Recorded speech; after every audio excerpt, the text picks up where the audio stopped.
तो दोस्तों, जैसा कि आप सभी लोग जानते हैं कि भारत अब दिन पर दिन अपने इंफ्रास्ट्रक्चर में बिलियंस ऑफ डॉलर का खर्चा कर रहा है और हम चाहते हैं कि आने वाले कुछ ही समय में हमारा जो पूरा इंफ्रास्ट्रक्चर है वो बन करके तैयार हो जाए। क्योंकि अगर आप एक देश की इकोनॉमी में उसके इंफ्रास्ट्रक्चर की वैल्यू को जानना चाहते हैं तो माना जाता है कि एक देश की इकोनॉमी में उसका इंफ्रास्ट्रक्चर एक रीढ़ की हड्डी के तौर पर काम करता है। और अगर किसी देश को काफ़ी ज़्यादा तेज़ी से और अच्छी खासी ग्रोथ रेट के साथ में आगे बढ़ना है तो आप सब यहाँ पर देख सकते हैं कि जापान, साउथ कोरिया और चाइना जैसे जो कंट्रीज़ हैं तो इन्होंने अपने रोड्स को, अपना जो पूरा ट्रांसपोर्टेशन सिस्टम है इसको काफ़ी ज़्यादा तेज़ी से डेवलप किया। और आज की तारीख में आप सबको पता है कि ऑलमोस्ट ये देश डेवलप भी हो चुके हैं। तो भारत भी अब अपने जो बाकी के शहर हैं जो कि काफ़ी ज़्यादा दूर है तो इनके बीच में जो कनेक्टिविटी है उसको बढ़ाना चाहता है। और इसी सब में भारत अपने इंफ्रास्ट्रक्चर को तो मजबूत कर ही रहा है, लेकिन इसी सब में हम यहाँ पर यह भी चाहते हैं कि एयर के माध्यम से हमारा जो ट्रांसपोर्टेशन है वो और ज़्यादा ईजी किया जा सके।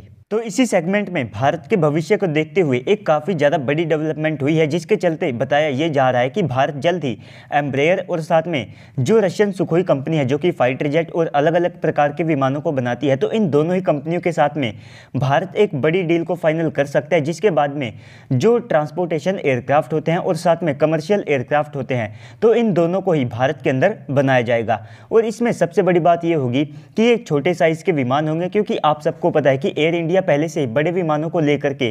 जो डील है उसे फाइनल कर चुकी है। और इस डील की जो कॉस्ट है वो लगभग 70 अरब डॉलर के आसपास की आई थी, जिसके अंतर्गत हमारी एयर इंडिया आने वाले समय में 400 से ज़्यादा विमानों को अपनी फ्लीट के अंदर शामिल करने वाली है। और इसी के साथ में भारत को काफ़ी ज़्यादा बड़े लेवल के ऊपर जो छोटे विमान हैं इनकी आवश्यकता भी पड़ेगी, जिससे कि यहाँ पर हमारी जो कनेक्टिविटी है वो और ज़्यादा ईजी हो। और जो छोटे विमान होते हैं ये छोटे रनवे के ऊपर भी काफ़ी ज़्यादा आसानी से लैंड कर सकते हैं। और साथ ही साथ मान लीजिए आपका रनवे पूरी तरह से रेडी नहीं है तो किसी कंडीशन में ये उसके ऊपर भी काफ़ी ज़्यादा अच्छे तरीके से लैंडिंग और साथ में टेक ऑफ दोनों को कर सकते हैं। तो माना यह जाता है एयरबस के एस्टिमेट के अनुसार कि भारत को 2040 तक 2210 टोटल जो विमान है इनकी आवश्यकता पड़ने वाली है। और इसमें 80% ऐसे विमान होंगे जो कि छोटे होंगे। तो इस कारण से भारत का जो छोटे विमानों का मार्केट है वो काफ़ी ज़्यादा बड़ा हो जाता है। तो ये जो विमान है सुखोई और साथ में एम्ब्रेयर के साथ में मिलकर के भारत के अंदर बनाए जाएंगे, तो इनकी जो टेक्नोलॉजी है वो भी भारत को मिलेगी और इसी के साथ में इनकी मैन्युफैक्चरिंग और असेंबली को भी भारत के अंदर किया जाएगा।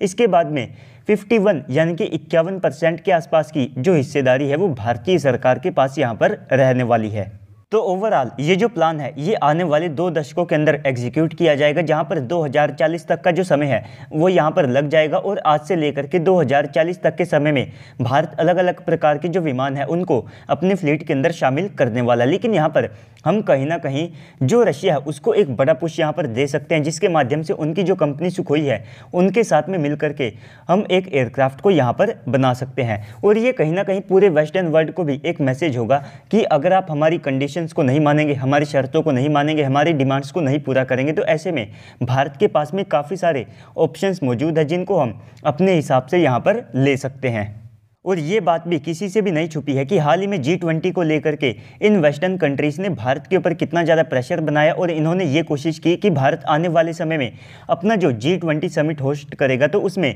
यूक्रेन रशिया वॉर को लेकर के रशिया की निंदा कर दे। और जब हाल ही में हमने G20 के अंदर विदेश मंत्रियों की मीटिंग होती है तो उस समय यहाँ पर जापान के जो विदेश मंत्री है तो उन्होंने भारत की इस मीटिंग को भी स्किप किया। और कुल मिलाकर के अब भारत कोशिश ये कर रहा है कि जब तक G20 समिट होगा तो उससे पहले इन सारे देशों को मना लिया जाए और जो देश यहाँ पर नहीं मानते हैं उनको। तो दोस्तों ओवरऑल इस पूरी वीडियो के बाद अब आप सबको क्या लगता है कमेंट सेक्शन में बताइएगा। साथ ही साथ अगर आपको वीडियो अच्छी लगी है तो वीडियो को लाइक कर दीजिएगा। अगर आप चैनल के ऊपर पहली बार आए हैं तो प्लीज़ से चैनल को भी सब्सक्राइब कर दीजिएगा ताकि आपको भविष्य में भी ऐसे ही वीडियोस मिलते रहे। साथ ही साथ आप जाकर के मेरे सेकंड चैनल को भी वॉच कर सकते हैं जिसके ऊपर मैंने काफ़ी लंबे समय के बाद एक वीडियो पोस्ट की है। तो चलिए दोस्तों आज की इस वीडियो में इतना ही, मिलते हैं अगली वीडियो में, तब तक के लिए गुड बाय, जय हिंद।